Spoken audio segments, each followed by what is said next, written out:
Nós estamos vendo, então, o livro O Ato dos Apóstolos. E hoje vamos dar, então, essa continuidade. Quais os cuidados que todos devemos ter ao interpretar o livro do Ato dos Apóstolos? Sim, nós estudamos e já vimos que ele tem 28 capítulos, que foi escrito por Lucas, que ele é um desdobramento do Evangelho de Lucas, que anteriormente era um livro só. Então, fala do cristianismo primitivo ou do cristianismo nascente, das chamadas igrejas, ou o cristianismo depois que Jesus retorna ao mundo espiritual. Retorna ao mundo espiritual, como nós sabemos que ele deixa o corpo material ou o corpo físico vivendo entre nós aqui, simplesmente como o Espírito.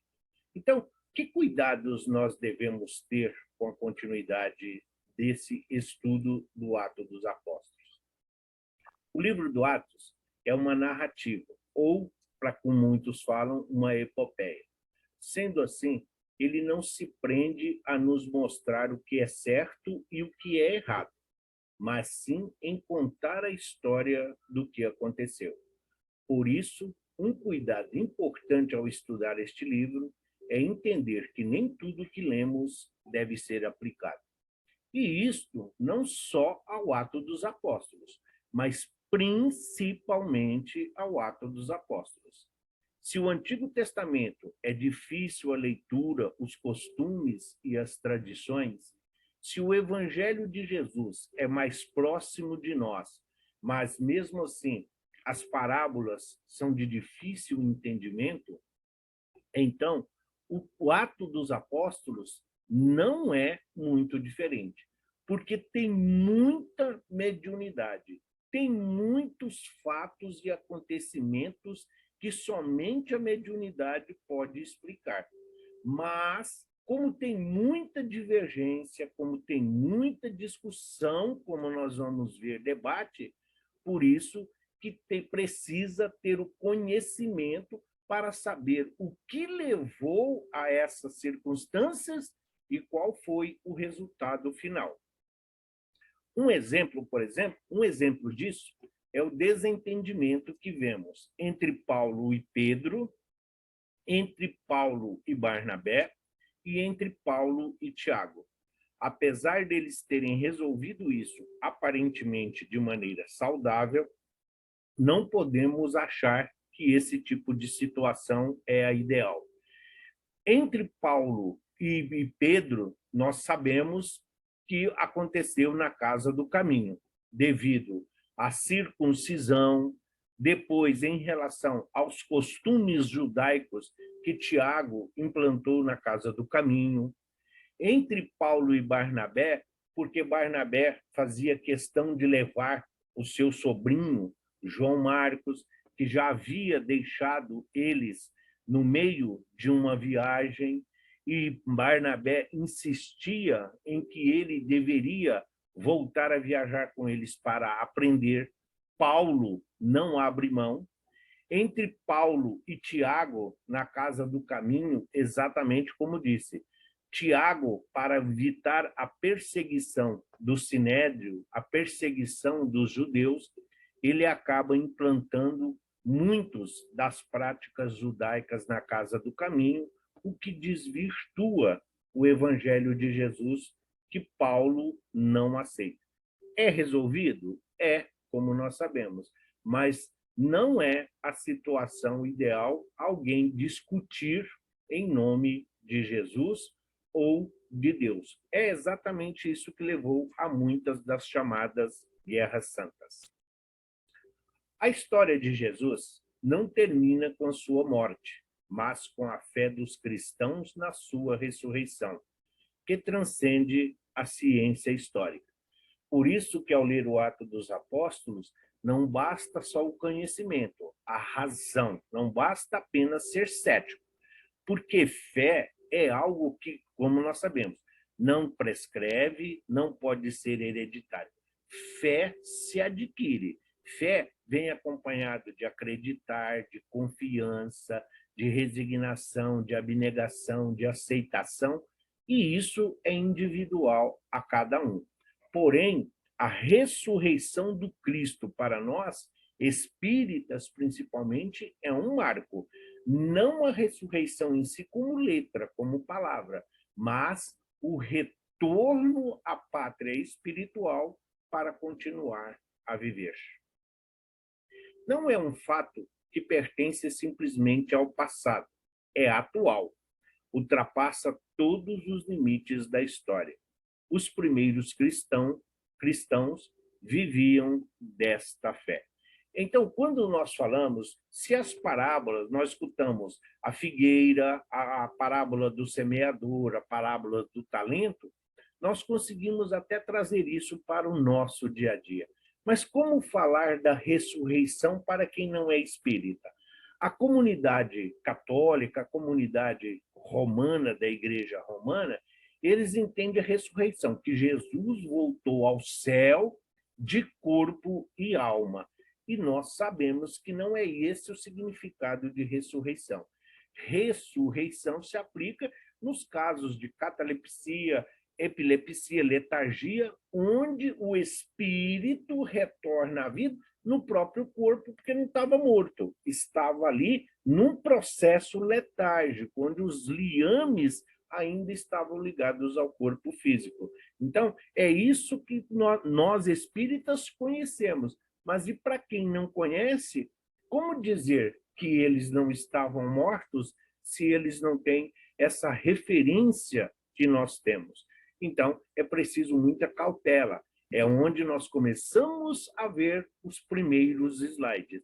Não entrar em discussão, porque nem tudo pode ser aplicado onde nós estivermos. É preciso ter consciência do meio em que nós estamos militando. A morte e a ressurreição de Jesus constituem o ponto central da mensagem do Novo Testamento. Através delas, é que Deus anunciaria e realizaria a salvação dos homens e do mundo. Sim, se o Antigo Testamento é todo o preparo, é todo o alicerce, é toda a base da nossa existência, o Novo Testamento é o código de fraternidade, é a nossa maioridade espiritual, saindo de um mundo primitivo para um mundo de provas e expiações. Sim, só que a partir do momento em que o Cristo vem até nós, a manifestação divina do amor encarnado, então nós temos já a responsabilidade pelos nossos atos. E aqui é onde verdadeiramente começa a ser observado o nosso livre-arbítrio. E a partir daqui, nós, então, vivemos sob o regime da lei de ação e reação ou de causa e efeito, onde aqueles que seguem as orientações e os ensinamentos de Jesus galgam mais rapidamente a reparação e a reconciliação com a lei divina. A morte e a ressurreição de Jesus representam para os cristãos um acontecimento único e definitivo, o evento Jesus Cristo. Jesus não morreu para nos salvar da cruz. Jesus não morreu para nos livrar do pecado. Jesus desencarna na cruz, naquela forma absurda que nós entendemos, para mostrar o que é o orgulho e o egoísmo.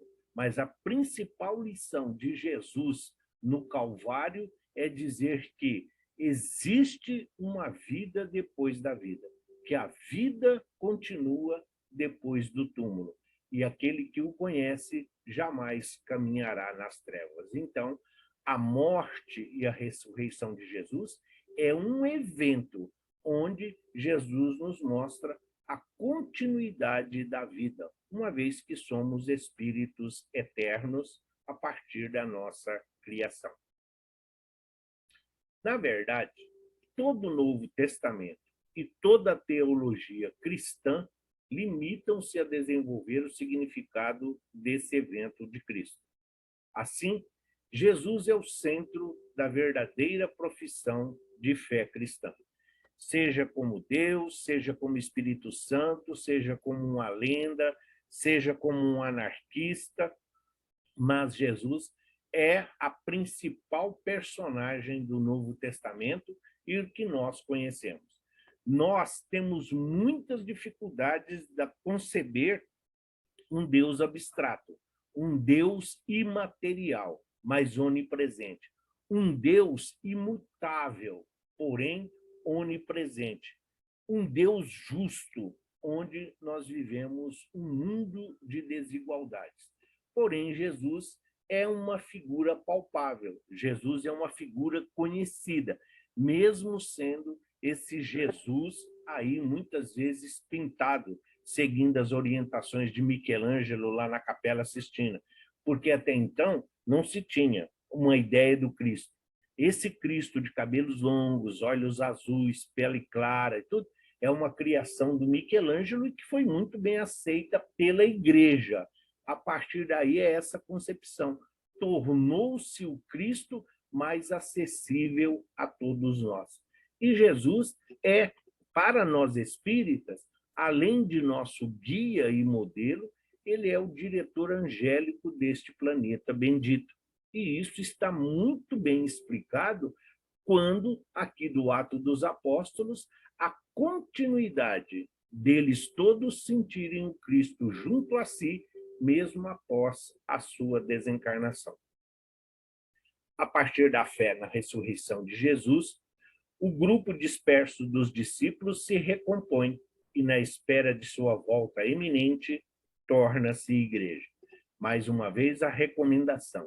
Tradução do aramaico, do hebraico, de igreja é comunidade. Mas como nós estamos estudando a Bíblia de Jerusalém, não vamos ser assim também tão ortodoxos, tão radicais, ou mesmo vamos impor uma condição a título de um personalismo. Sim, igreja, só que igreja não está se referindo a um templo, não está se referindo ali a uma construção material.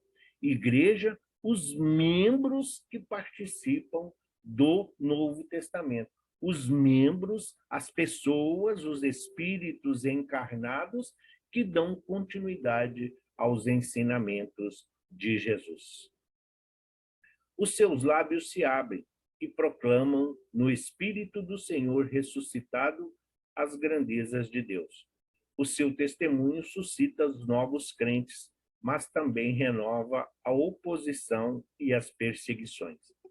Se no Novo Testamento ainda temos muitas dificuldades em encontrar, além da passagem de Elias, de Nicodemos, em relação à vida futura, à pré-existência da alma, à pluralidade das existências, no Ato dos Apóstolos é muito difícil encontrar um capítulo que não tenha uma ou outra colocação que nos remete ao mundo espiritual através de mediunidade. Então, quando ele fala aqui, os seus lábios se abrem e proclamam no Espírito do Senhor ressuscitado. O próprio Cristo já dizia isso lá quando caminhou aqui entre nós. Não se preocupe com o que dizer, pois no momento correto, o próprio Deus tratará de colocar em vossas bocas as palavras a serem ditas. Isso é intuição, isso é inspiração. É isso que ele está dizendo.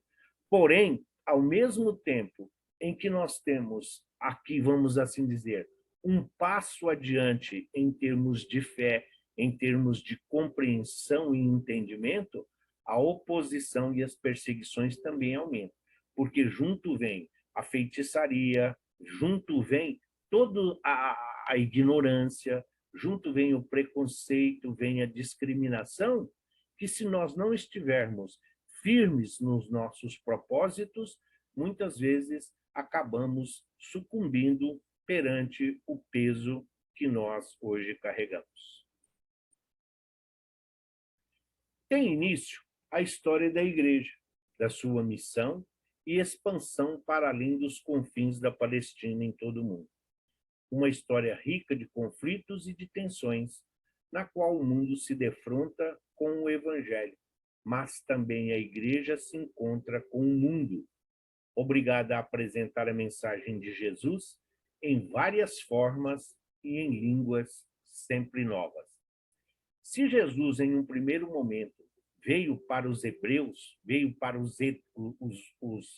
judeus, que já tinham o conhecimento, que já tinham a ideia do monoteísmo, eram eles que estavam preparados para essa ideia do mundo espiritual. A partir do momento em que eles desconhecem, a partir do momento em que eles não aceitam, então abre-se esse leque para todo o planeta, para todas as nações e todas as regiões. É aí que entra o messianato dos apóstolos. Eles, então, a partir do momento que deixam de ser discípulos, discípulo o aluno, o que aprende, apóstolo, o que é enviado, o representante.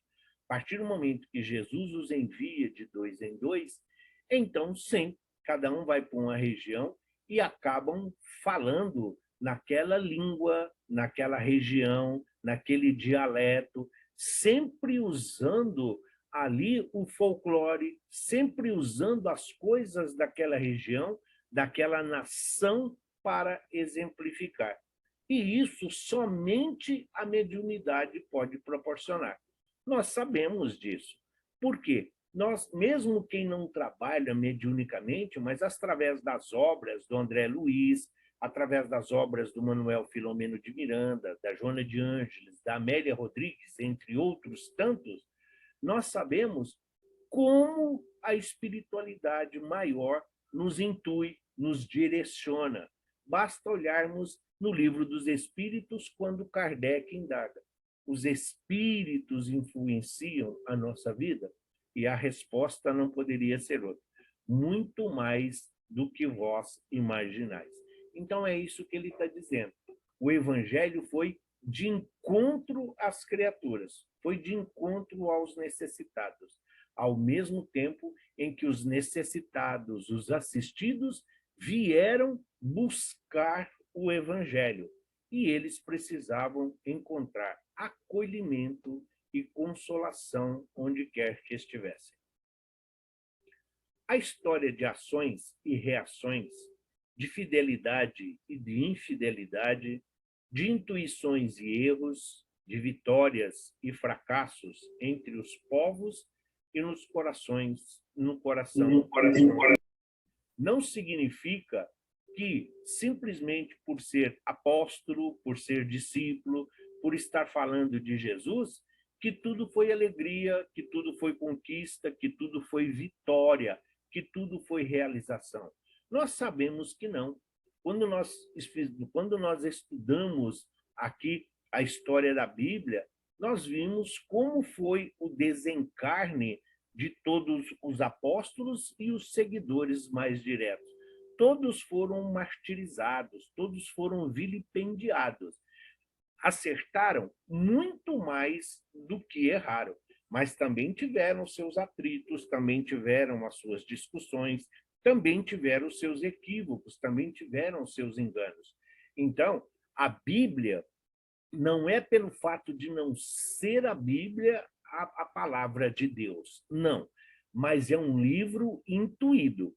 E o Ato dos Apóstolos, sim, todos os acontecimentos relatados por Lucas, na primeira parte ali, Lucas está relatando o que ele conhecia, o que ele viu como cidadão e médico grego ali naquela região. A partir do momento em que ele conhece, então, Paulo, já o Saulo transformado, então Paulo lhe apresenta Jesus, Paulo lhe apresenta o evangelho.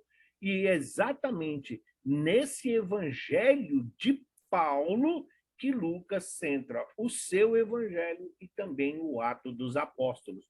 Por isso, os erros e os fracassos. Por quê? Se a maior parte está centrada em Paulo, tem muitas das colocações que as pessoas só pensam no São Paulo, mas a maioria das colocações é o Paulo doutor da lei, é o Paulo autoridade, é o Paulo cidadão romano que está falando. Não é ali. Não é que ele não está mediunizado, mas a sua autoridade e o seu conhecimento, né? Nós vamos dizer assim, Paulo está falando animicamente. Ele está, ali quem está muitas vezes falando é o Paulo. Quando ele fala, por exemplo, na carta aos Romanos, se não me engano, que ele fala assim, o homem é a cabeça da casa, a mulher deve obedecer. Isso não é uma inspiração. Quem está falando é o Paulo judeu, é o Paulo hebreu, é o Paulo que segue a lei mosaica, é a lei de Moisés. Mas ele precisa. Então ele está errado? Não. Ele está falando para os judeus ainda não convertidos. Então ele está ali educando, ele está disciplinando. É uma maneira que ele entendeu de educar aquele povo. É o que acontece naquilo que muitos chamam de fracassos, mas não o fracasso ao pé da letra, como está dizendo, mas em busca do Espírito que vivifica. Tudo isso é ainda, aos olhos da fé, a história de Jesus e do seu poder, mas também a história da sua paixão e morte, que não termina jamais. A diferença entre a doutrina espírita e a maioria das religiões, e principalmente no Brasil, onde a maioria ainda é, mesmo os evangélicos, vamos assim dizer, mas a maioria segue as orientações do catolicismo, porque quer batizar os filhos, quer casar na igreja de branco, tem que batizar, e uma série de coisas para que não sofram o preconceito. Então, Jesus nasce, morre e ressuscita. É uma história que está se repetindo. É uma peça de teatro que muda os atores, mas o enredo continua sendo sempre o mesmo. Já se tem dito que o maior milagre do cristianismo foi a sua própria difusão e posterior triunfo como religião predominante do mundo ocidental. Ninguém teria profetizado que a nova religião duraria muito, quando, na morte de Jesus, passou aos cuidados dos 12 apóstolos. Sim, e se nós olharmos os ensinamentos de Jesus, a partir da morte de João Batista, quando Jesus assume o seu messianato, onde ele convida os irmãos Pedro e André, depois ele convida os outros 2 irmãos, João e Tiago, depois ele convida mais 2 irmãos, Bartolomeu e Felipe, então, e todos os outros, mas pescadores, pessoas simples do dia a dia. Como que essas pessoas, que eram conhecidos de todos ali, tendo uma vida simples, como que eles poderiam levar adiante uma tarefa messiânica, uma tarefa de tamanha envergadura que era levar os ensinamentos de Jesus a todas as nações? Sim, se nós olharmos para a doutrina espírita e ficarmos pensando que espírita só foi Kardec porque foi ele, tanto é que, assim como Jesus, a maioria ainda dos espíritas diz eu sou kardecista. Então, não, nós não somos kardecistas, nós somos espíritas.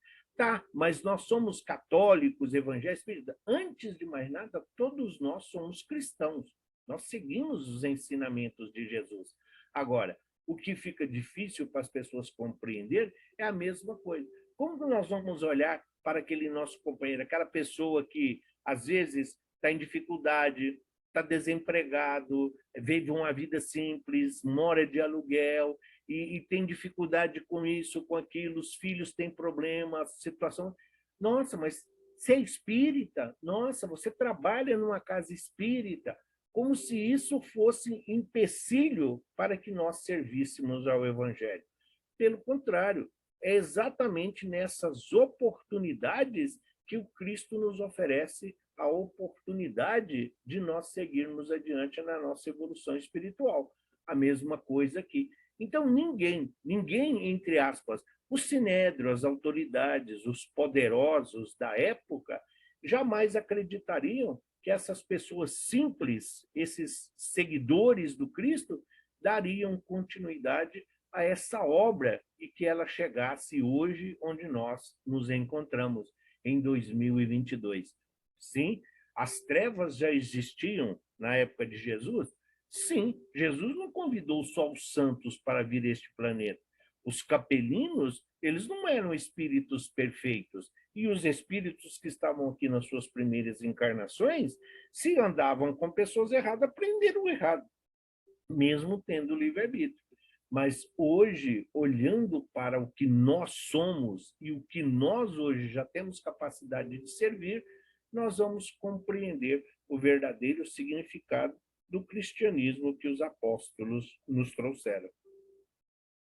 Pequeno grupo de homens pobres e incultos, membros de uma raça oprimida que habitava a remota província do Império e renegados pelos próprios judeus.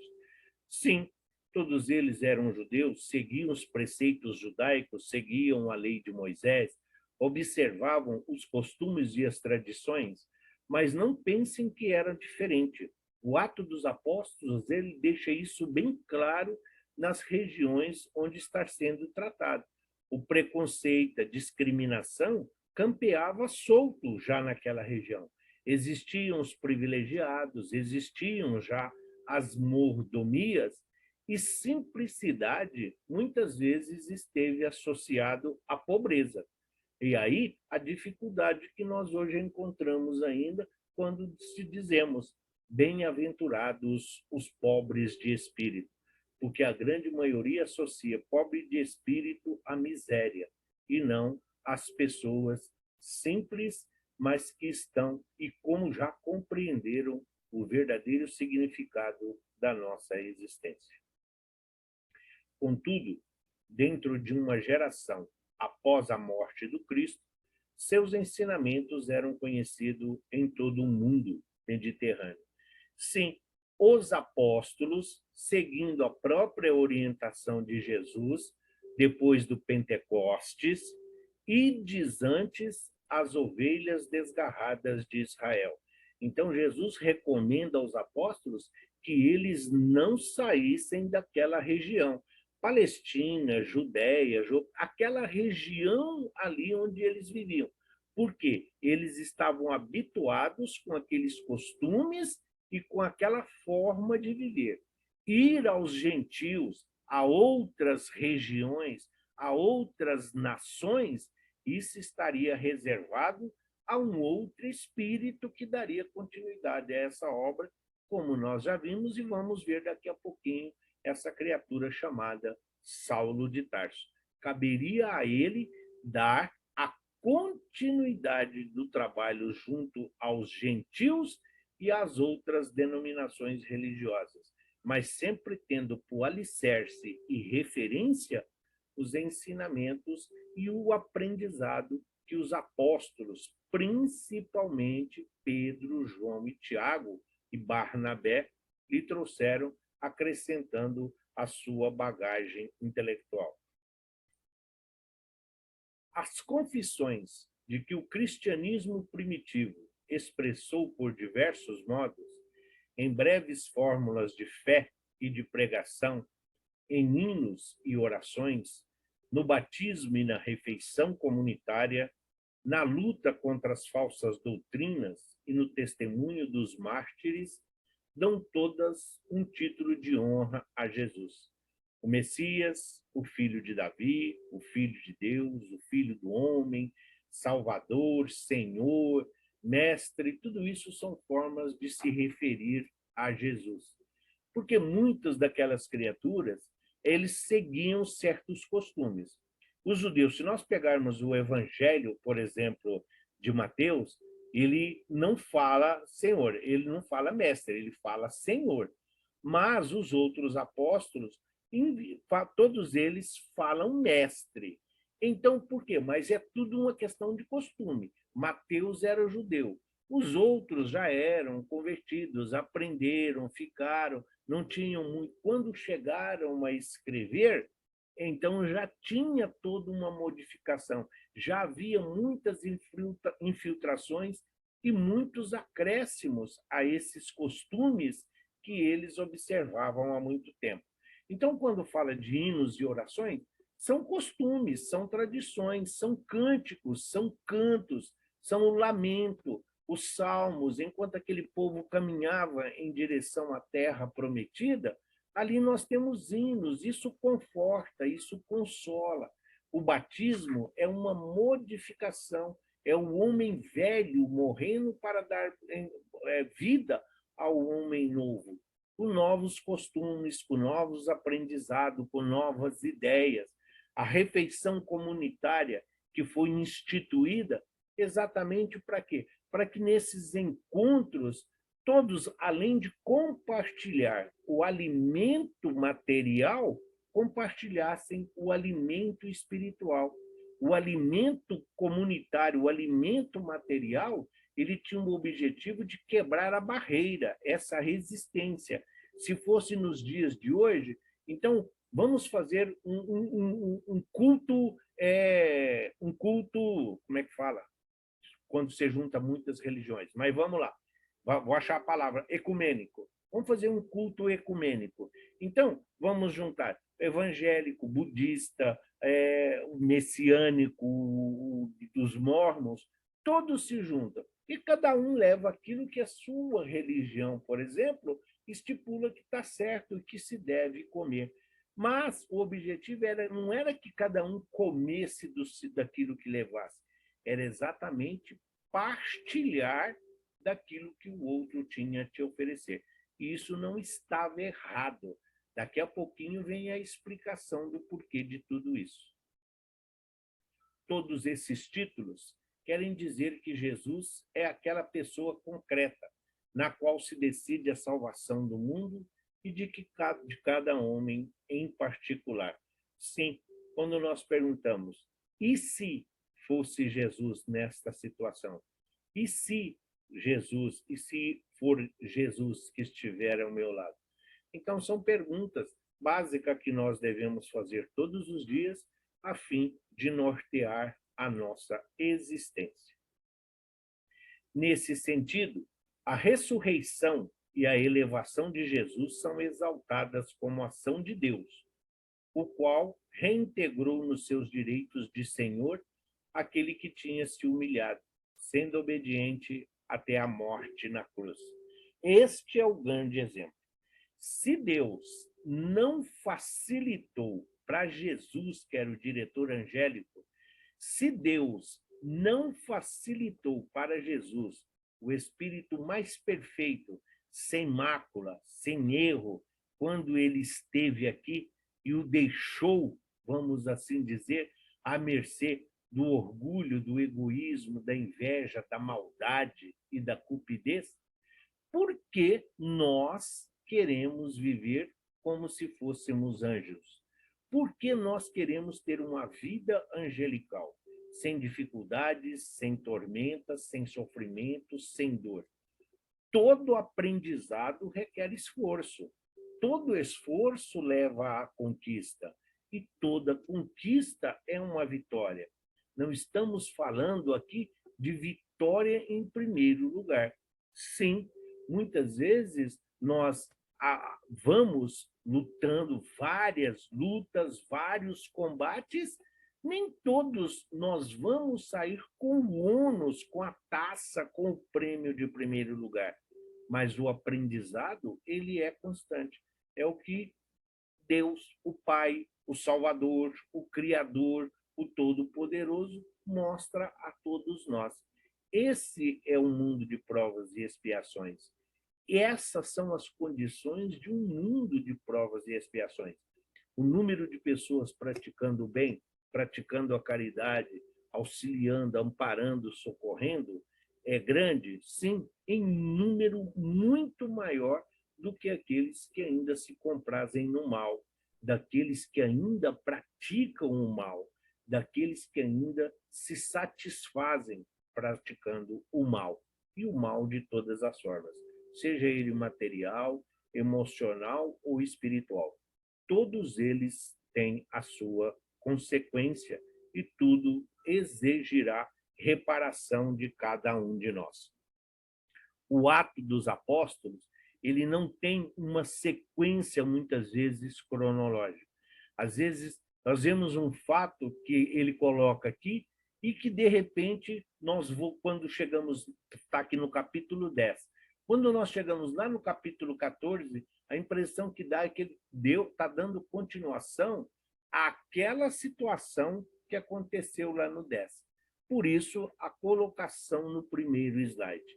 Não é questão de certo e errado, não é questão da ordem cronológica, mas a essência, ler, estudar, conhecer o Ato dos Apóstolos é compreender o que hoje acontece com a doutrina espírita. Porque o Ato dos Apóstolos ele foi escrito ainda logo depois que Jesus retorna à pátria espiritual. O livro, a doutrina espírita, está completando, o mês que vem aí, 165 anos. Então, está novinha ainda. É praticamente a mesma situação que nós estamos vivenciando hoje no Ato dos Apóstolos. É preciso fazer essa ligação, preciso fazer esse link para nós compreendermos as dificuldades que a doutrina que nós abraçamos enfrenta no mundo atual. Entre as colocações que está lá no Ato dos Apóstolos, a atividade missionária de Pedro, porque Pedro é a personagem principal da primeira parte do Ato dos Apóstolos. Pedro assume a responsabilidade de conduzir aquelas criaturas, não só orientando os apóstolos, mas toda a comunidade. Por isso, Jesus o recomendou: Pedro, apacente as minhas ovelhas. E lá, no Ato dos Apóstolos, tem essa passagem do Simão, o mágico. Simão, o mago, possuía alguns pendores mediúnicos e muitos lhe davam ouvidos. Entretanto, após a pregação de Felipe, ele se tornou um adepto da nova doutrina. Tá, o que significa pendores mediúnicos? Se o Pentecostes é a manifestação mediúnica dos apóstolos, onde a sua mediunidade aflorou, mas as pessoas, os encarnados, a humanidade, sempre conviveu com a mediunidade. Mediunidade orgânica, daí dizermos que todos somos médiuns. Quando fala os médiuns, nós falamos desses que têm a mediunidade ostensiva, mas muito ouvem vozes, muitos ouviam, os chamados oráculos, as pitonisas, tudo isso era muito comum desde o Antigo Testamento. E Simão representa aqui as cartomantes, os ledores de sorte, os adivinhos, aquelas pessoas que interpretam sonhos e tudo mais. Então, e ele recebia essas orientações via mediúnica. Porém, quando ele vê ali como os apóstolos trabalhavam, e principalmente as maravilhas que eles realizavam, como as curas, como a conversão daquelas criaturas que mudavam a sua vida, que mudavam a sua maneira de agir, a sua existência, ele acaba, então, aceitando. É como se ali ele compreendesse o seu equívoco e o seu engano. Ele que mercantilizava o dom mediúnico, a partir do momento em que ele ouve Felipe, ele entende que tem algo mais do que natural, como ele pensava. Ora, Simão, que já havia observado os prodígios operados por Felipe, não conhecia esse novo dom, ficando por isso encantado e desejoso de possuí-lo. Como ele fazer para alcançar o seu intento? A mesma coisa quando nós vamos na casa espírita e temos lá a palavra do amigo espiritual, algumas se referem como a palavra do mentor, ou quando nós ouvimos alguém em um transe mediúnico dando uma comunicação. Então, ele, por ter esses dons, ele de imediato compreendeu que não era algo natural, mas que eles tinham algo de sobrenatural e de maravilhoso. Só que se ele enganava, se ele mentia, se ele mistificava, ele notou que os apóstolos não, principalmente Felipe, aqui no caso, que foi quem ele observou. Então, ele foi exatamente procurar Pedro para dizer como ele fazer, como é que ele poderia fazer para alcançar esse intento. Se preparem. Por quê? Porque são todos nós. Eu sou médium. Eu fui no fulano e ele falou que eu sou médium. Como é que eu faço para desenvolver a minha mediunidade? Me falaram que eu preciso ir na casa espírita, porque como eu sou médium, tudo isso que eu estou passando é porque eu sou médium e eu não estou trabalhando. Então, eu preciso trabalhar mediunicamente, como se fosse algo que está numa prateleira de supermercado. Você simplesmente chega lá e pega a mediunidade de psicofonia, psicografia, audiência ou vidência e sai dali pronto para trabalhar. Como fazer para alcançar o seu intento? Simão estava convicto de que traziam com eles certos talismãs e se dispunha a comprá-los por qualquer preço. Então, eu já associava aqui que eles tinham alguma coisa que faziam com que eles recebessem do alto, recebessem da espiritualidade aquelas circunstâncias em que eles estavam realizando, os dons que eles estavam profetizando. Então, o que ele fazia? Ele queria saber o que fazia com que desse sorte. Como se fosse hoje. É o pé de coelho que você tem? É a ferradura atrás da porta? É o sal grosso embaixo da cama? É o pé de arruda que você tem na entrada da sua casa? Ele queria saber o que eles usavam para que a espiritualidade os auxiliasse. Pensava, como eles faziam semelhantes obras sem a contribuição de sortilégios? Mas Pedro, o apóstolo, somente conhecia um sortilégio eficiente, o da fé em Deus com o sacrifício de si mesmo.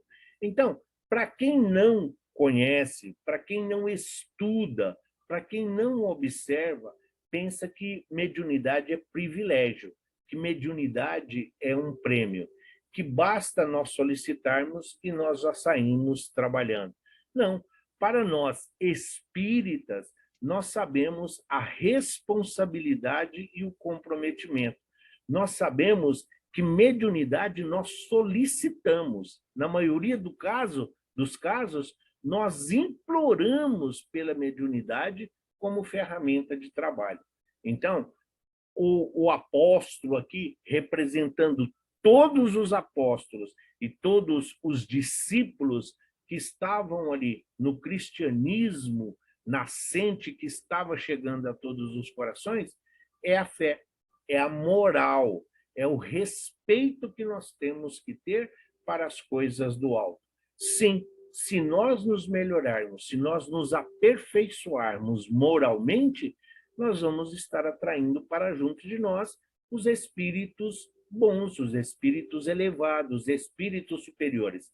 Ele, como comercializava, como negociava, ele ouvia as vozes. E que tipo de espírito ele ouvia? Só podia ser espíritos inferiores que com ele se sintonizavam.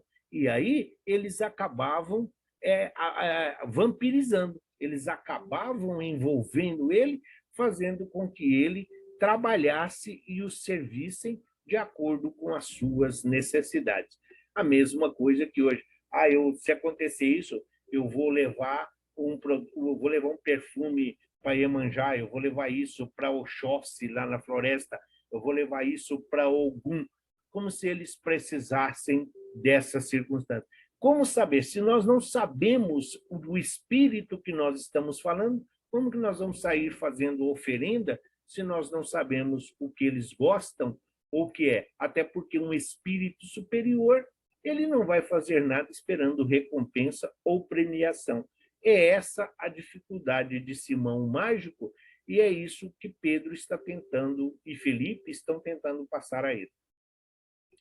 Pedro, conhecedor do coração humano, Contemplou Simão cheio de comiseração pela sua ignorância, mas precisava diverti-lo com energia para nos deixar o exemplo de que a divindade não se subordina e nem se deve pagar com o dinheiro da terra as coisas do céu. Pedro, no ato dos apóstolos, já estava ciente e consciente dos perigos de se mercantilizar a mediunidade.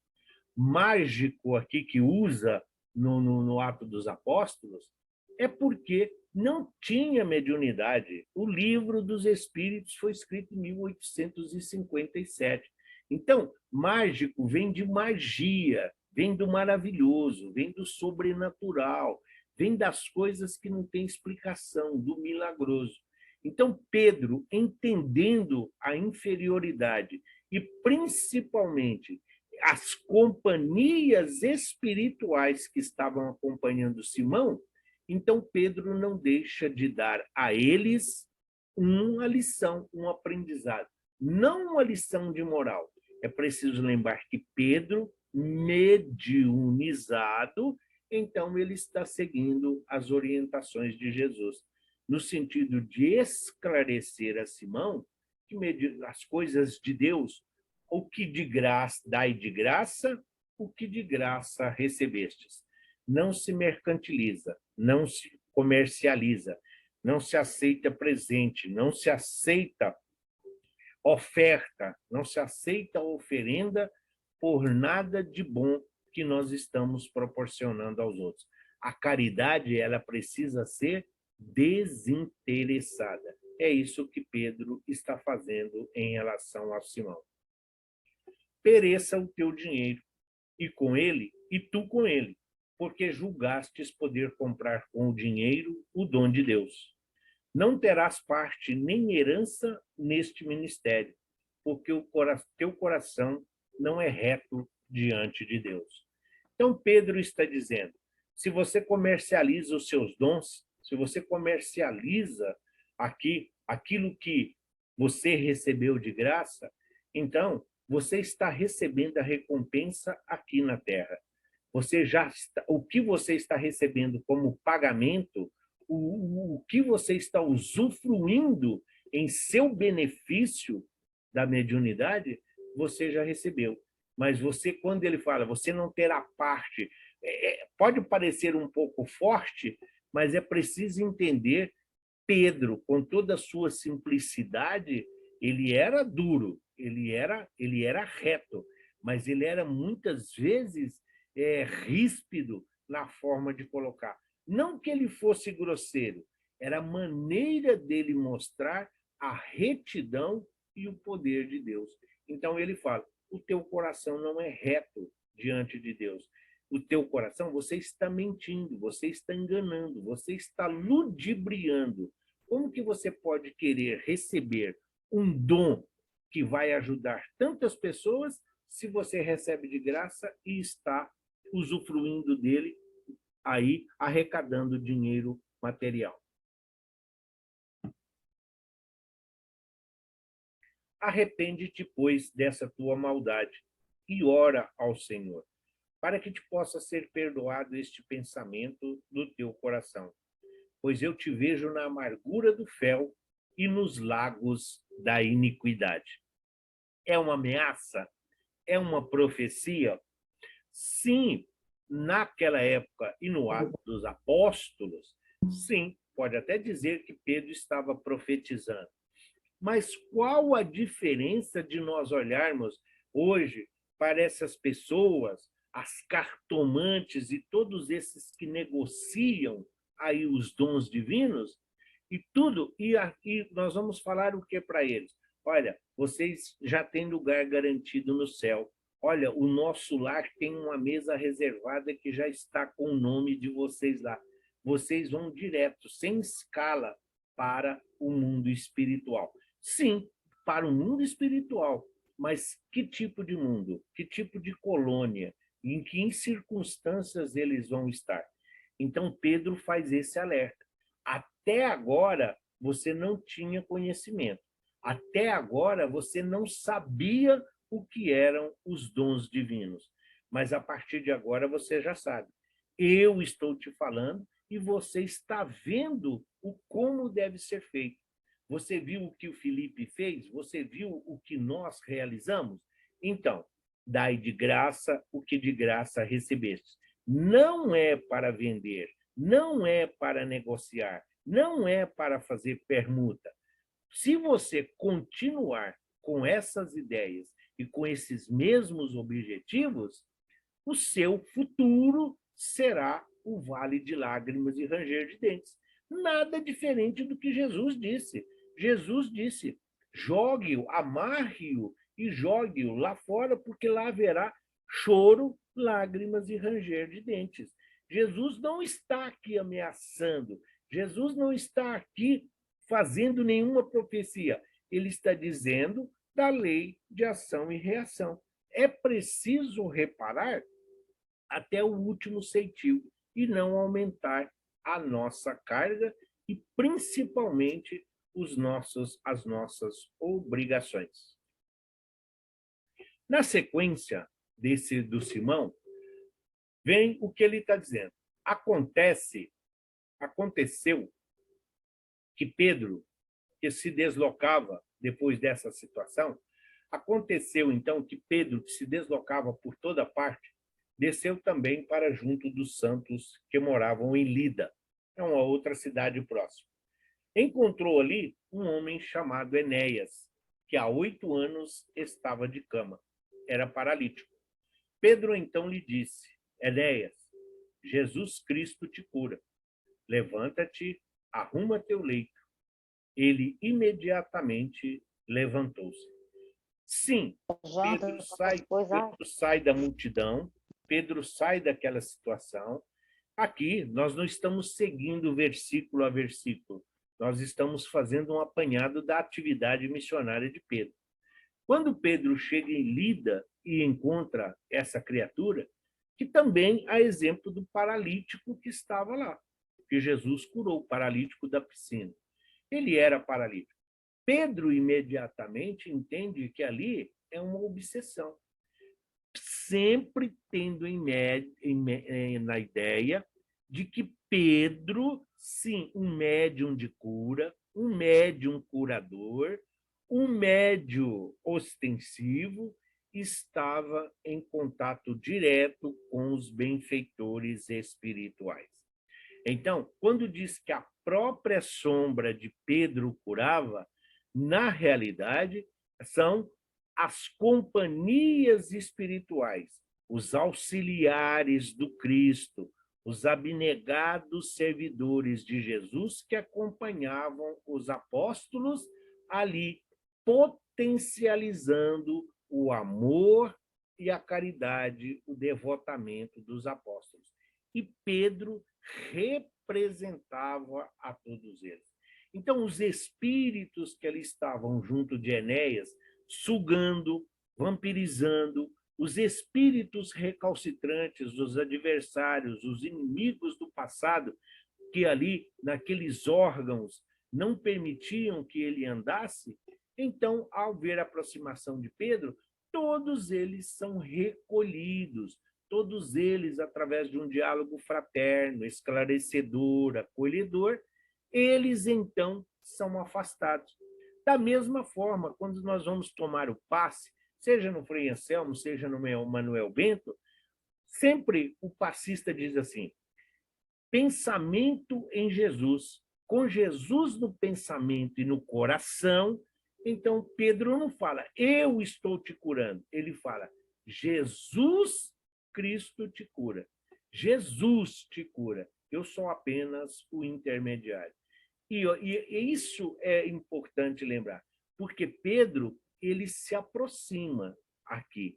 Então, ele está verdadeiramente dando esse passo, ele está transferindo energia, ele está transferindo magnetismo. É um caso de desobsessão que acaba permitindo a Enéas voltar. Então, aos poucos, ele levantou? Levantou, ali, junto de Pedro.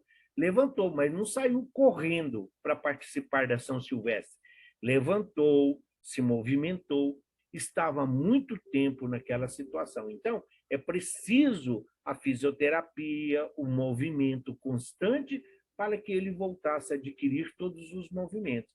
Mas para quem não conseguia ficar de pé, caminhar dentro da própria casa, enquanto os apóstolos ali estavam, é sinal de cura. E a partir daí, a sua fé te curou e ele volta a ter uma vida normal.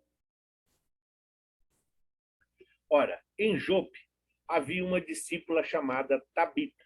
Em grego quer dizer Dorcas, notável pelas boas obras e esmolas que fazia. Aconteceu que naqueles dias caiu doente e morreu. Como Lida estava perto de Jope, os discípulos, sabendo que Pedro lá se encontrava, enviaram-lhe 2 homens com esse pedido: não te demores em vir a ter conosco. Sim, era próximo. Jope, onde Pedro estava, sim, era perto. Perto não significa que seja do lado, mas sempre há essa possibilidade. Se nós olharmos o que é perto, para nós que estamos aqui em Santana, falar de Jabaquara, se nós formos em linha reta, dá 25 quilômetros por aí. Então, é algo que se consegue fazer em um dia, por exemplo, você consegue esse deslocamento. Apesar de todas as dificuldades que o terreno muitas vezes oferecia. Quando fala, olha, mas é preciso observar, nós não estamos reproduzindo aqui querendo mostrar que somos poliglota. Não, é o que está na própria Bíblia. Então, Tabita, em grego, quer dizer Dorcas. Por que colocou? Porque em algumas traduções da Bíblia não está Tabita, está escrito Dorcas, para saber que é a mesma criatura. E aqui ele fala assim que ela caiu doente e morreu. Aí nós vamos lembrar de Lázaro, da filha de Jairo, do filho da viúva de Naim, que também morreram. Então, mas a Tabita, ele fala, ela era notável pelas boas obras e esmolas que fazia. Então, ela era reconhecida como uma pessoa caridosa, como alguém que fazia o bem, que praticava a caridade desinteressadamente. Os discípulos que estavam na cidade tomando conhecimento, por quê? Jesus os enviou. Então, quando eles chegavam nas cidades, eles procuravam aqueles que aceitaram os ensinamentos de Jesus, aqueles que professavam os ensinamentos de Jesus, para que os abrigasse, para que os oferecesse a eles o abrigo. Então, quando eles tomam conhecimento que ela ficou doente e morreu, sabendo que Pedro estava por perto e que já era conhecido os seus feitos de cura, eles pedem para que Pedro venha a ter com eles. Pedro atendeu e veio com eles. Pedro, mandando que todos saíssem, pôs-se de joelhos e orou. Voltando-se então para o corpo, disse: Tabita, levanta-te. Ela abriu os olhos e, vendo Pedro, sentou-se. Este, dando-lhe a mão, fê-la erguer-se. O que é um grande educador? Quando da viúva de Jairo, que Jesus diz que ela está dormindo, e Jesus pede para que todos saiam, fica só ele, Pedro, João e Tiago, então Pedro aprendeu direitinho, porque a família é um empecilho. A família muitas vezes atrapalha com seu apego material, com seu apego amoroso. Então, quando Pedro pede para que todos saiam, ele faz exatamente o que Jesus lhe disse. Ele então mentaliza o mestre, afasta todas aquelas companhias. Ela que estava no estado de catalepsia não morreu, ou talvez letargia, dependendo do dia, porque o Atos dos Apóstolos não fala. Mas Pedro, dando-lhe um passe magnético, Pedro, então, dando-lhe os passes longitudinais do frontal, do frontal até o genésico, então ele restabelece e reorganiza, realinhando todos os centros de força. Transfere o seu magnetismo, transfere a sua energia, permitindo a ela ali recuperar então, energeticamente, fazendo com que o espírito possa se manifestar no corpo físico. A grande lição aqui é esta: Pedro estende-lhe a mão. Ele não só devolve-lhe as condições, mas a grande lição está: ele oferece a mão. Ele se faz um igual. É preciso lembrar dos costumes judeus, dos costumes judaicos, de que as mulheres eram consideradas inferiores e que apenas os maridos pudessem tocá-las. Não.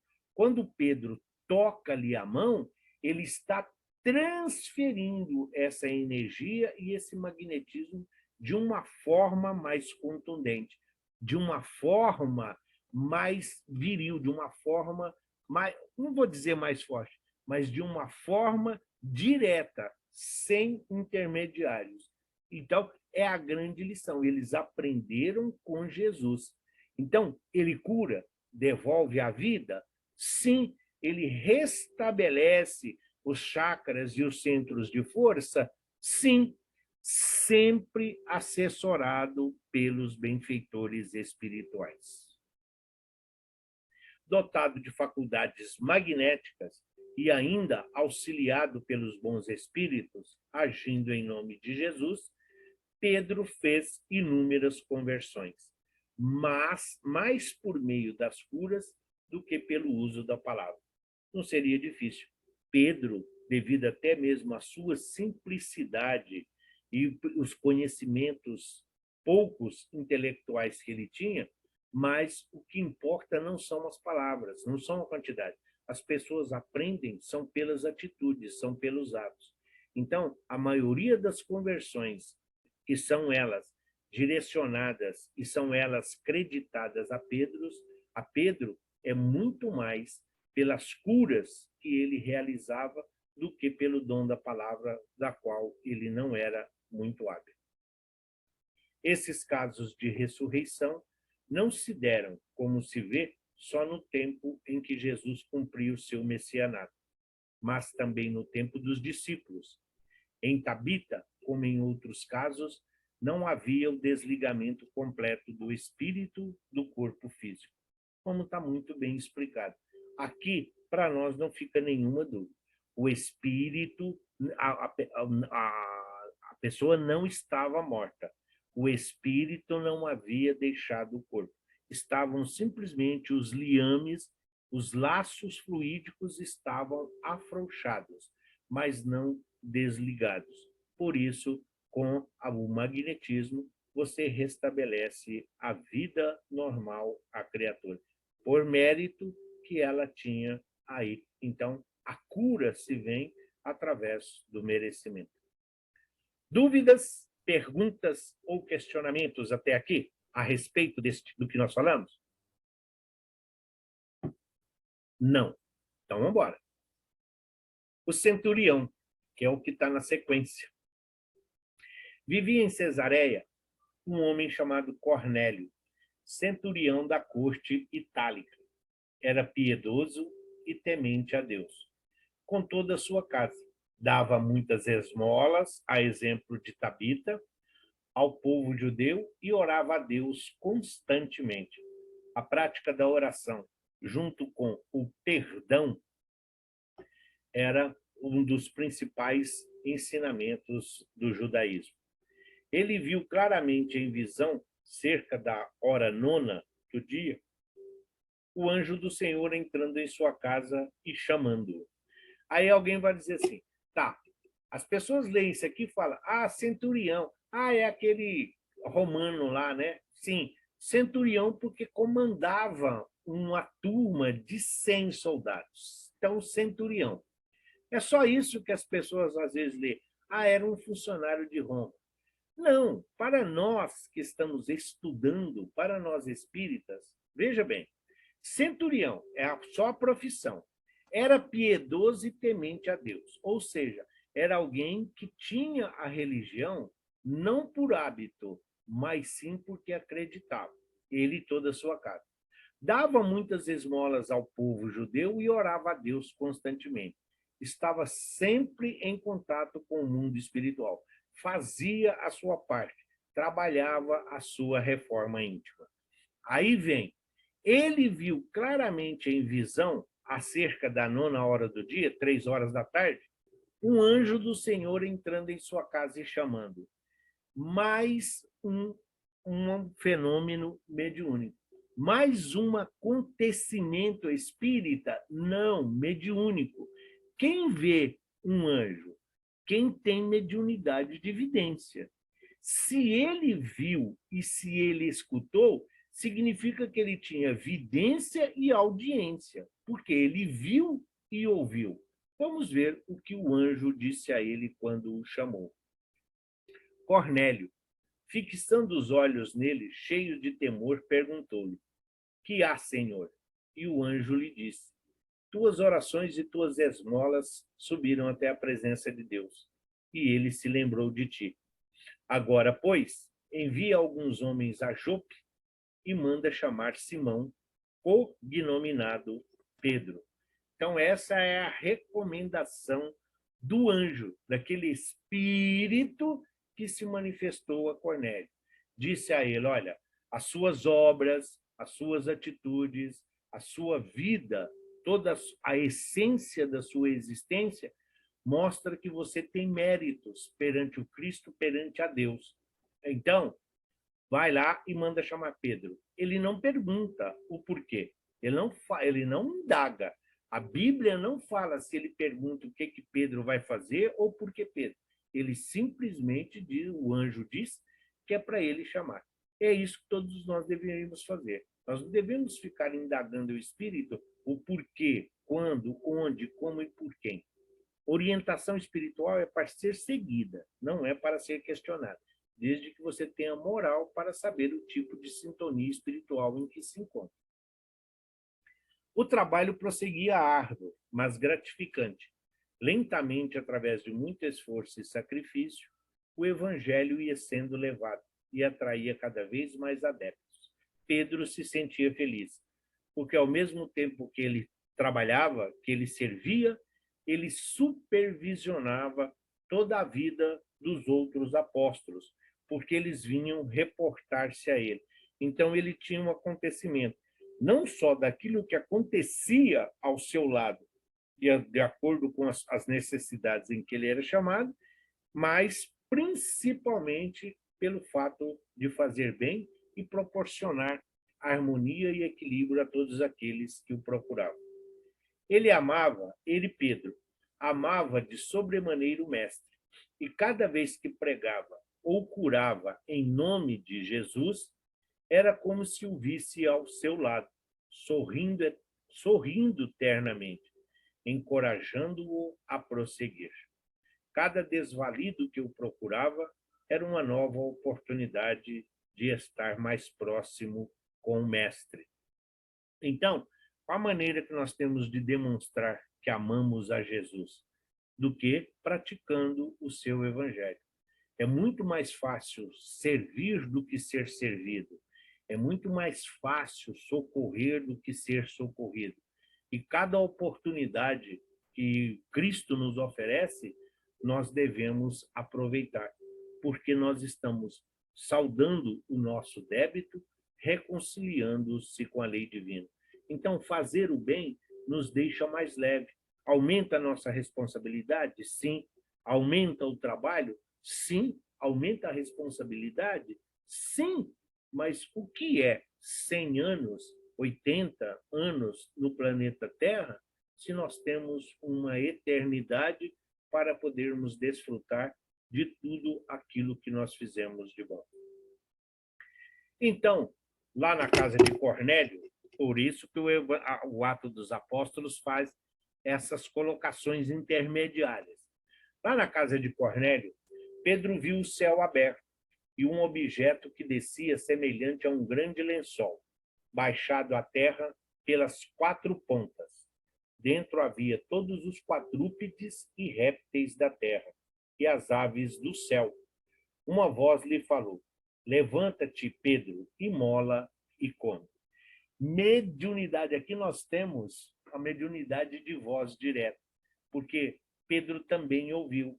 Cornélio também que estava, ouviu. Aí, Cornélio, ele viu e ouviu.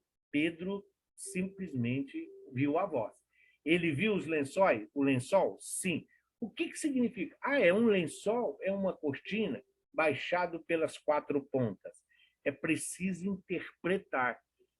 O grande lençol baixado à terra pelas 4 pontas são os ensinamentos do mundo espiritual. As 4 pontas são os 4 pontos cardeais, significando que cobre toda a terra, leste, oeste, norte e sul. O significado das 4 pontas é que cobre todo o planeta. Dentro havia todos os quadrúpedes e répteis da terra. É preciso lembrar sempre que existia.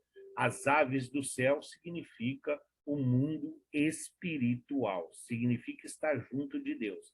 As da terra são as coisas perecíveis, são aquilo que são muitas vezes fruto de preconceito e discriminação.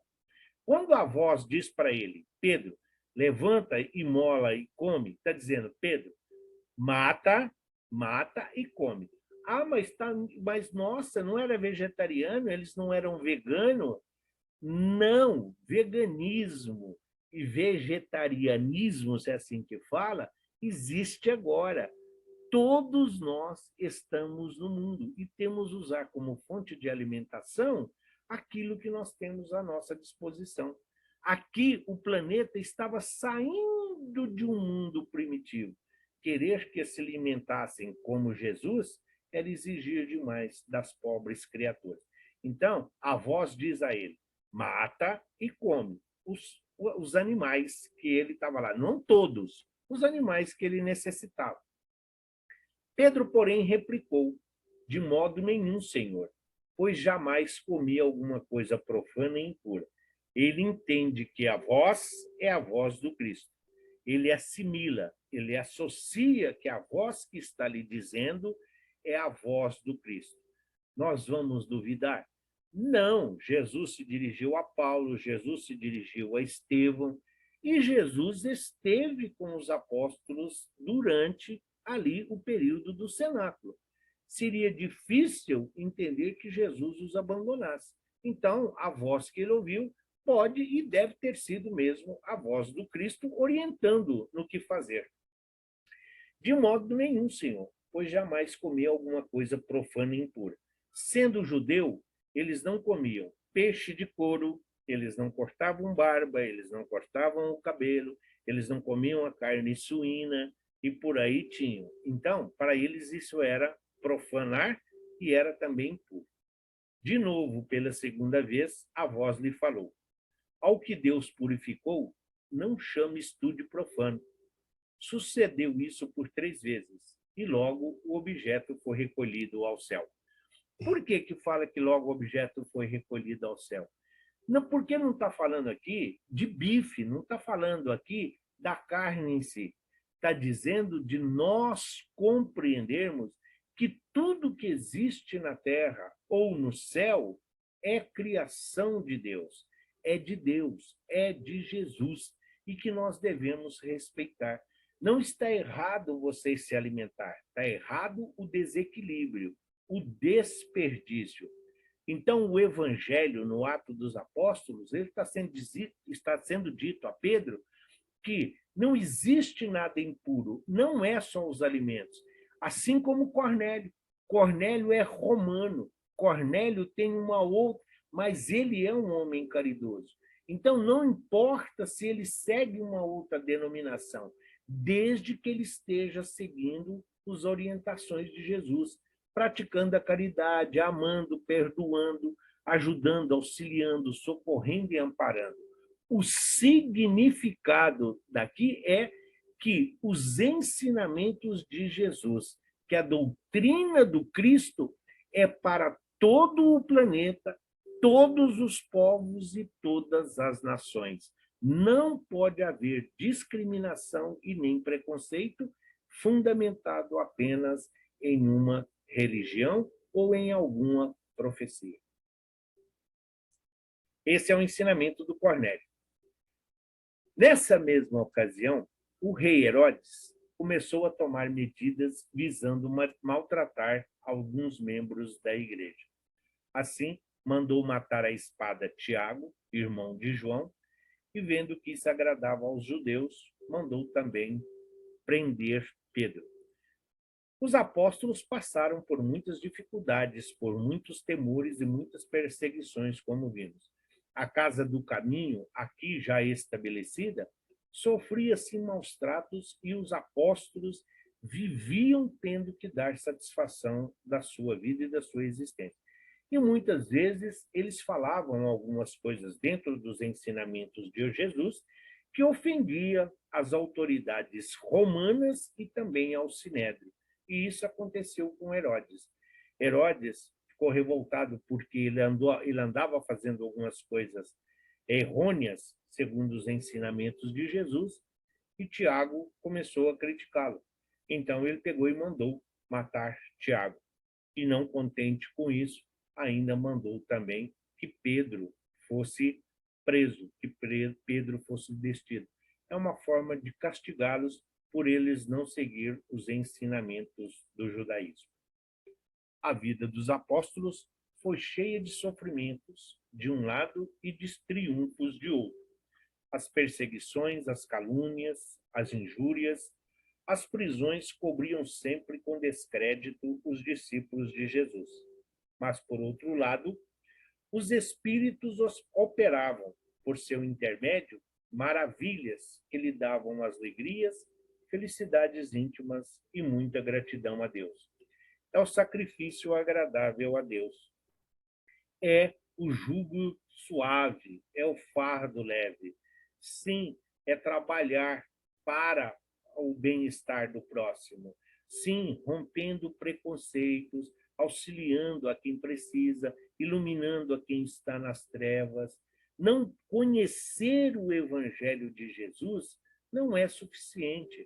Conhecer, muitos conhecem. É preciso fazer, é preciso realizar. E para cada ação que eles faziam, eles se sentiam fortalecidos. Por quê? Porque Jesus não nos abandonou, como não nos abandona também. Sempre que nós nos dispusermos a servir a Jesus, ele enviará os seus prepostos para nos auxiliar em nossa caminhada. E Pedro, então, foi preso logo após a morte de Tiago. Pedro, acompanhado sempre pelo plano espiritual superior, fazia prodígios e maravilhas. Operavam-se aos olhos de todos. O famoso pescador de Cafarnaum foi, de fato, um dos grandes irmãos dos infelizes, sempre sendo um médium de cura, sendo sempre um médium esclarecedor, sempre sendo um médium que traz uma palavra de conforto, uma palavra de esperança, uma palavra de direcionamento, mesmo não sendo ele um as da arte oral. Mesmo não sendo ele um especialista na oratória, ele sempre tinha palavras de conforto e de esperança. Então, ele representa, por isso ele representa a todos nós.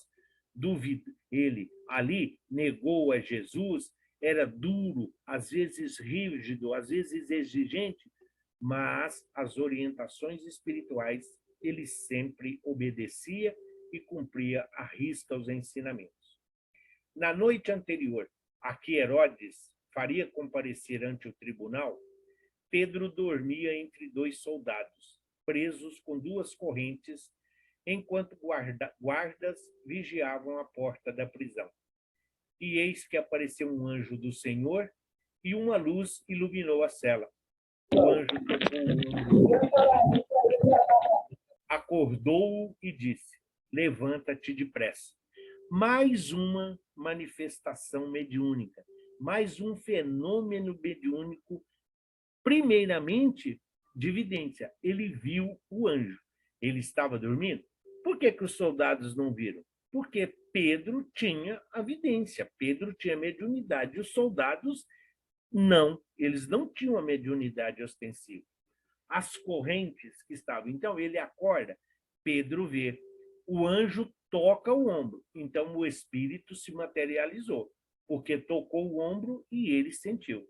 E ele ouve a voz: levanta-te depressa. Quer maior manifestação mediúnica do que aqui também está descrito? Vamos ver o desdobramento para ver o que acontece. Levanta-te depressa.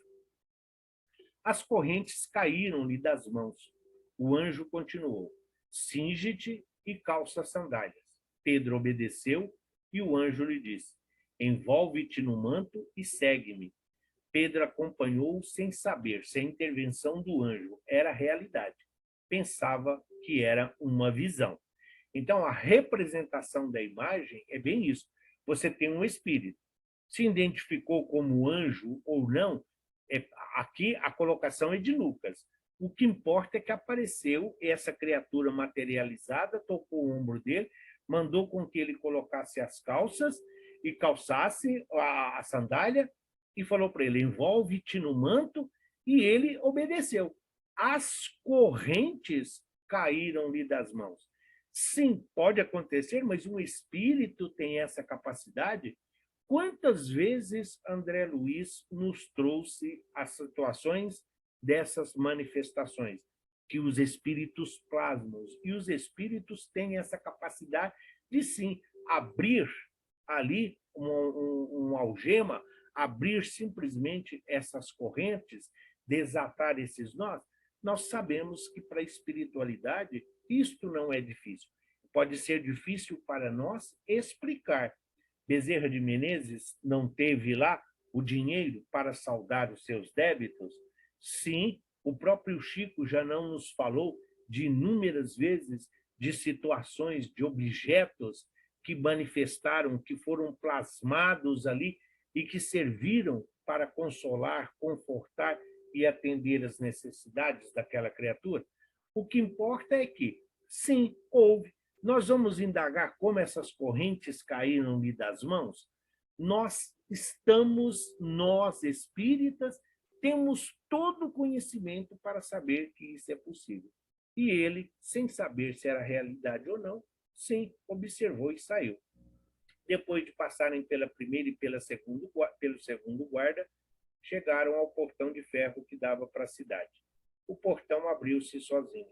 Eles saíram, caminharam por uma rua e logo depois o anjo o deixou. Somente então Pedro caiu em si e disse: agora sei que realmente o Senhor enviou seu anjo, livrando-me das mãos de Herodes e de toda a expectativa do povo judeu. Então, a mesma coisa que aconteceu aqui é a mesma coisa que aconteceu na parábola do bom samaritano.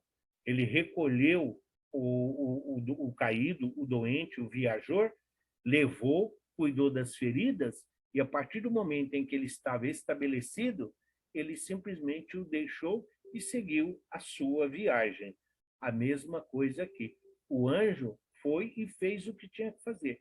Libertou, direcionou, mas deixou a parte dele, Pedro, que ele saísse e que ele fosse embora.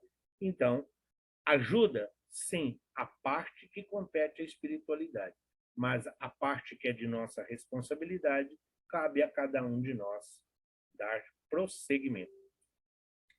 Os 7 diáconos, que é outro fato que está relacionado, foram eleitos pela Igreja Antiga para pregar para as pessoas em Jerusalém.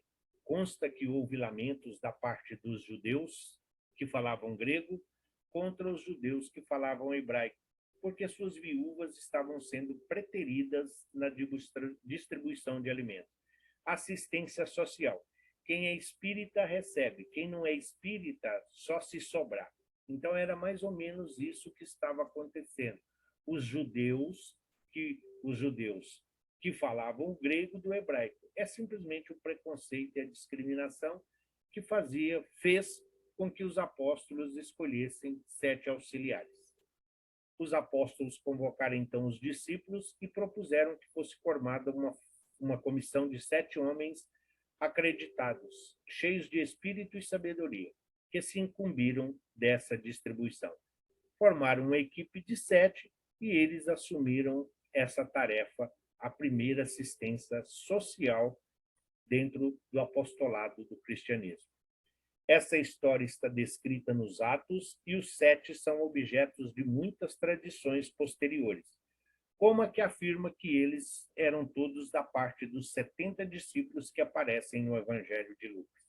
Então, sim, aconteceu, existe a confirmação, o próprio Evangelho de Lucas fala desses 70 trabalhadores que foram formados juntos a outras equipes para os diversos trabalhos que necessitavam. Os 7 escolhidos foram Estevão, Felipe, Prócoro, Nicanor, Timão, Parmenas e Nicolau. Esses são os nomes. Apenas Estevão e Felipe são discutidos com alguma profundidade nos Atos dos Apóstolos, e a tradição nada mais acrescenta sobre Nicanor e Parmenas. Tem muitos personagens, tem muitos espíritos, muitas colocações que são apenas citações. Não tem na Bíblia como não tem na história. É difícil ter uma fonte fidedigna para falar.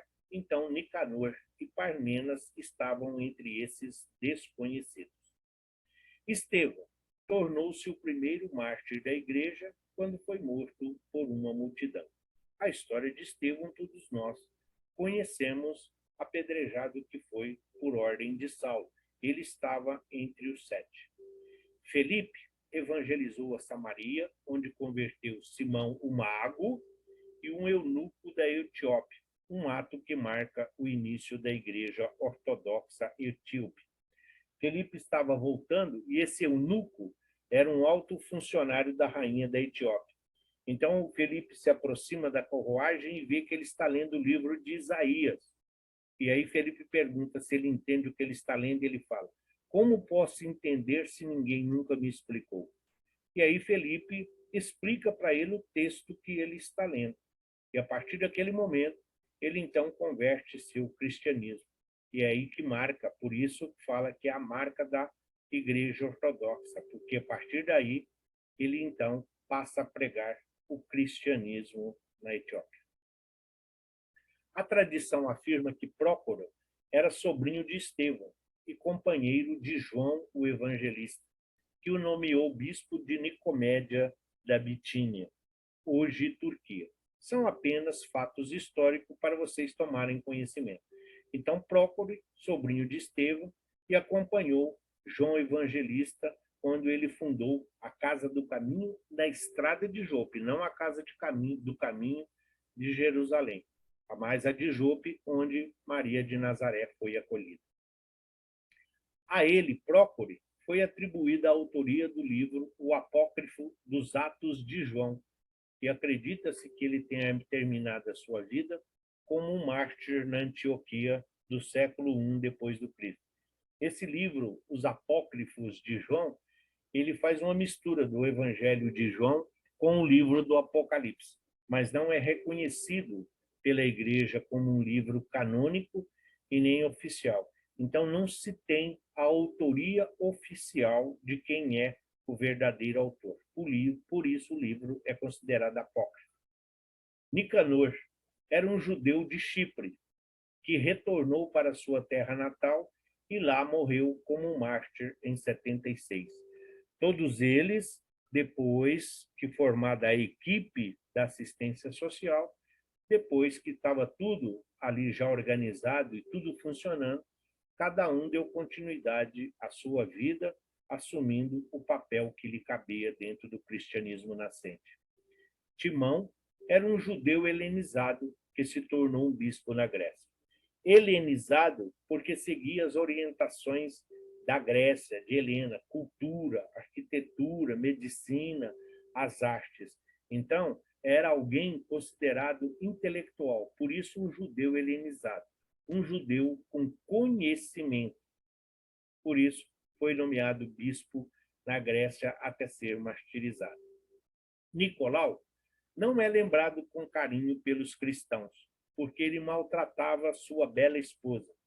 Por ciúme, ele a deixou e permitiu que outro se casasse com ela, dizendo que a carne deveria ser maltratada. Nicolau não é muito aceito dentro da Igreja Católica, porque ele é daqueles que seguiam e que diziam que, como seres materiais, os prazeres da carne não eram proibidos e nem era pecaminoso.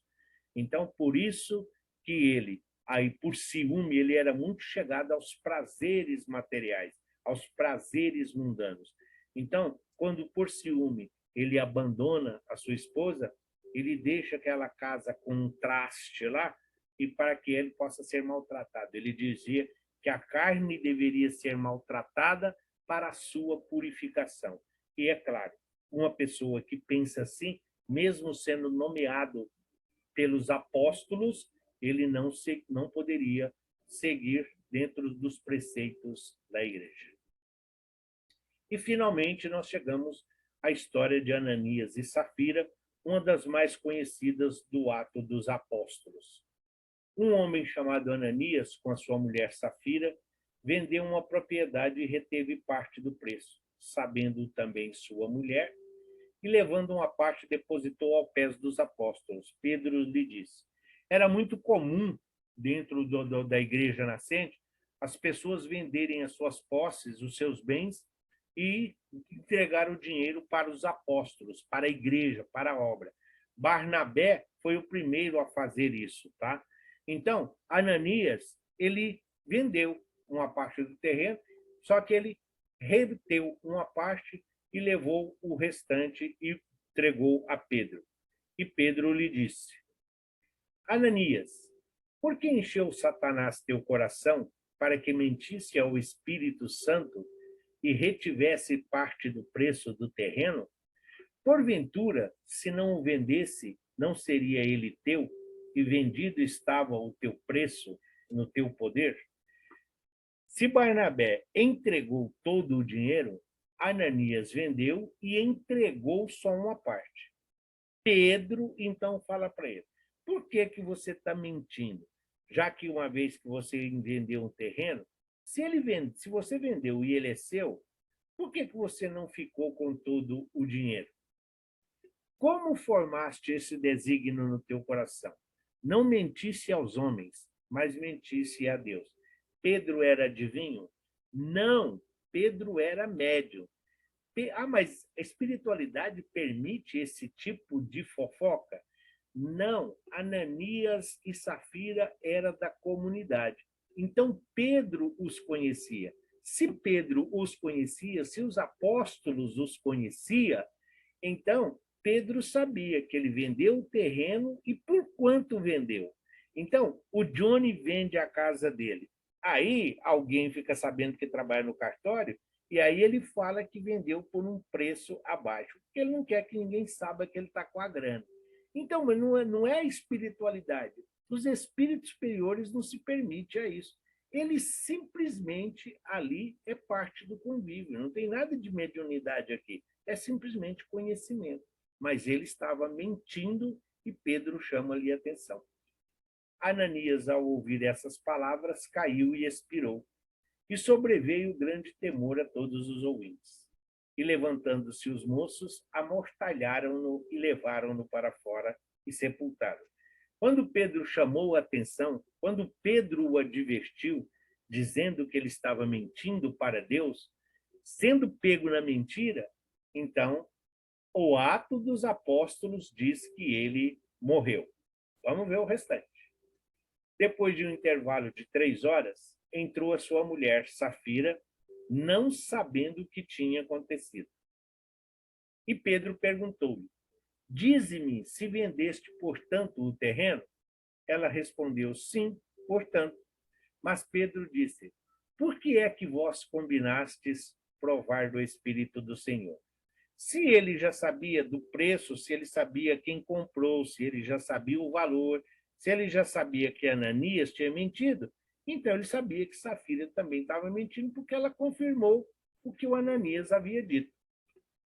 Eis à porta, é a resposta de Pedro, eis à porta os pés do que sepultaram teu marido, e eles te levarão a ti para fora. Imediatamente caiu aos pés dele e expirou. E entrando os mancebos, acharam-na morta, e levando-a para fora, sepultaram-na junto de seu marido. e sobreveio grande temor a toda a igreja e a todos os que ouviram estas coisas. Pedro é apresentado aqui como alguém em perfeita ligação com Deus. Ele conhece as coisas que só Deus conhece, e por isso lhe é revelado de maneira incompreensível a mentira de Ananias. O Caibar Schuster, no livro Atos dos Apóstolos, ele fala que Ananias e Safira, que eles não morreram. Aqui ele fala a mesma coisa que nós falamos da letargia, tanto de Dorcas como de Lázaro, entre outras coisas. Quando foi pego na mentira, então, a adrenalina, aquele choque que deu, eles desmaiaram. Assim como Ananias desmaiou, quando Safira também é pega na mentira, a emoção ali, o choque é tão forte que eles desmaiam. Não falam que eles morreu. O Caibar não fala que eles morreram. Até porque não existe. Imagina, se havia tanta perseguição aos apóstolos, se havia tanta perseguição aos seguidores de Jesus, imagine o que as autoridades iriam fazer sabendo que os apóstolos mataram alguém. Então, a explicação, isso aqui, é muito mais um aprendizado, é muito mais uma parábola, é muito mais um ensinamento do que aconteceu. Ah, mas fala de sepultamento. É preciso lembrar que no hebraico, quando se fala sepultamento, não está dizendo que enterrou. Sepultamento é quando você prepara o corpo. Lá não tinha, naquela época não tinha caixão. Sepultamento, colocar o corpo ali sobre aquela mesa, na mortalha e tudo mais. Não está dizendo que eles foram enterrados. Então, o próprio Caibar Schuster diz que o fato não tem veracidade, até porque não é relatado em nenhum outro livro que se tem conhecimento. No versículo 5, Pedro desaparece momentaneamente e o narrador Lucas volta a controlar a história para descrever a sentença de Ananias, que ele morre e é sepultado por alguns jovens. Sepultado, não enterrado. O ocultamento de Pedro no momento mais crítico do assassinato só pode ser proposital. Por quê? Como o fato não aconteceu de forma de enterrar, então o que Lucas faz? Ele tira Pedro de cena quando ele está descrevendo lá no versículo 5. É uma maneira dele preservar Pedro e os outros apóstolos. Por quê? O que o Caibar Schuster fala? Ele fala que, uma vez que eles foram levados, Ananias e Safira, quando eles despertaram, envergonhados, eles mudaram de cidade. E a vida continuou como se eles estivessem mortos. É a mesma coisa quando nós dizemos para alguém, para mim você morreu. Depois de uma mentira, a gente fala, olha, para mim você morreu. Eu não acredito mais em você. Então, essa é a explicação lógica e racional para esse fato que não tem em nenhum outro livro a continuidade dessa história. Assim, o autor preserva Pedro e os demais cristãos, dizendo que Ananias devia morrer por sua má intenção, mas que não foi Pedro e nem nenhum outro cristão que o matou. É uma maneira de preservar os apóstolos da perseguição. Seja como for, no caso de Ananias e Safira, somos propensos a crer que tal enterramento não tivesse efetuado, mas que ambos retirados pelos moços da comunidade, passada a crise que lhes sobreviera, tornaram-se a si. A narração de Lucas é incompleta. Nada mais refere sobre o casal, Ananias e a consequência de sua morte, pela qual seriam responsabilizados e punidos os apóstolos. Então, se os apóstolos tinham assistência social, com os 7 escolhidos, com os 7 diáconos, com a conversão de Simão, o mago, com o atendimento e todos os ensinamentos a Cornélio, que o evangelho de Jesus devia chegar a todas as nações e a todos os confins do mundo, que não existe nada que seja pecado ou errado, tudo está dentro do equilíbrio, da harmonia e da necessidade que nós temos. A barata o gafanhoto e alguns outros répteis ou alguns insetos que para nós às vezes causam até asco, em algumas regiões do nosso planeta, são iguarias e que são muito bem aceitas como alimentação. Então, é o que ele está dizendo para todos nós. Então, ali, os apóstolos, eles têm muita coisa no ato dos apóstolos. É mediúnico, são materialização, são vidência, audiência, mas, ao mesmo tempo, tem muita coisa que nós não simplesmente não podemos acreditar. Não é o que aconteceu. Ah, mas então, sim, Barnabé doou o terreno, vendeu o terreno e doou todo o dinheiro. Ninguém é obrigado a dar todo o seu dinheiro para a igreja. Ninguém é obrigado a dar todo o seu dinheiro para obras de caridade. Jesus não disse ao mancebo, vá, venda tudo que tenha e me siga. Jesus não está falando para ele se desfazer dos seus bens. Jesus está dizendo para que ele possa repartir, interagir, para que ele possa auxiliar, dividir com as criaturas. Pode permitir que todos trabalhem, plantem e que todos possam usufruir a mesma coisa.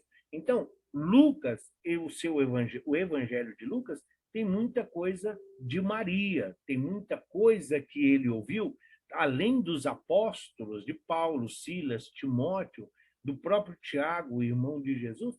Ele ouvia muitos fatos, muita lenda, muita coisa que é acrescentada e que está lá como se isso fosse realização. Mas nós devemos sempre fazer uso da racionalidade e não aceitar tudo que lá está.